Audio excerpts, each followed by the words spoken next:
I'm going to show you how to do some editing in Bridge in Photoshop. So you're going to want to click Bridge, find your image that you want to edit. So I'm going to edit this skeleton right here.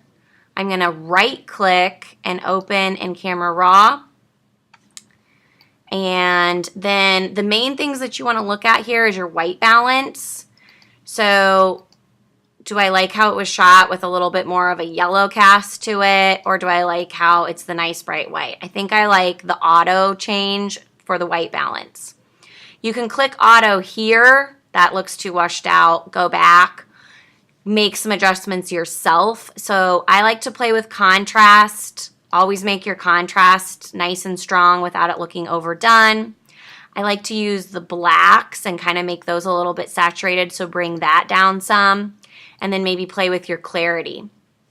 So just mess around with these slide bars. I recommend waiting to crop in Photoshop. So click Open Image.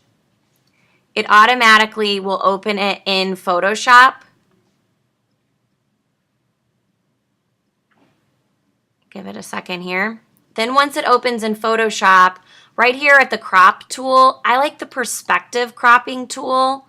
Especially if your photo kind of looks like this one where it's got watercolor paper, it's a little bit warped looking, and you don't want to crop out the work that you've done, you just want to make it a better image. So you can use these perspective cropping tools, and it gives you a little bit more of an option with a bad photograph or warped paper to get a better crop. Hit return. That looks pretty good. I might do a little bit more cropping with just the basic crop tool. So crop that in and down just a smidge. Hit return. That looks pretty good. Some things to think about using tool-wise over here in the bar. You also might want to use the Band-Aid tool. If you've got a smudge that you don't like, the Band-Aid tool, like if I want to get rid of that smudge, for example, just covers it right up. Band-Aid. Pretty awesome. Right here, this hand. This is the Dodge tool, and then if you click, the Burn tool is underneath it. The Dodge tool makes things lighter. The Burn tool makes things darker. So if you've got an area where you need to increase the contrast and it didn't work that well, try the Dodge and Burn. So let me show you. If I click Burn, here's my brush. Up here is the brush layer. A soft brush is always good. Maybe I want to really increase the size. So there's my brush. If I want to go in and just make the contrast in the background here a little bit darker, I can do that with the Burn tool.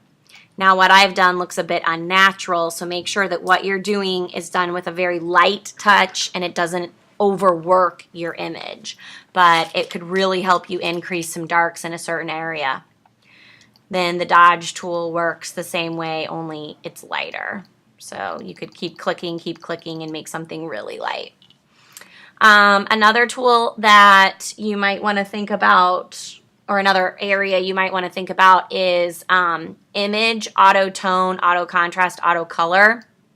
Auto tone, that looks pretty good. I think I would consider changing this image to auto tone. It just was a slight change. Sometimes, again, it looks unnatural. Don't do it. But play around with image, auto tone, contrast, and color. Once you have your image the way that you like it, again, it's supposed to look like your actual image, only maybe slightly better. Then go to image, image size, and you're going to make your image really small, but it's going to fit on the AP website.